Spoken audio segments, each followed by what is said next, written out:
Karrie, you've been down here for a few days now. How's the preparation going? Yeah, it's going not too bad. Just sort of easing my way into it, try not to wear myself out. I'm, not playing as much golf now, so just cautious of not being exhausted before I tee off on Thursday.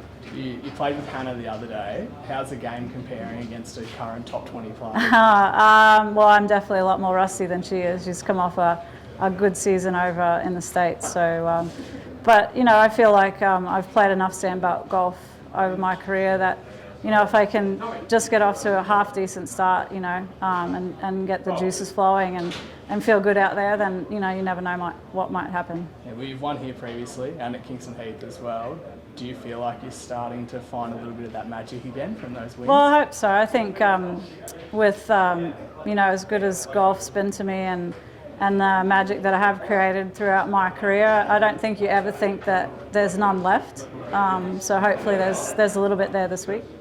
And how good is it to be seeing so many familiar faces down here in Melbourne back for a big Australian Open? Yeah, I think it's great. It's going to be a really exciting week. Men and women together, the all abilities. I just think it sends such a great message about our sport.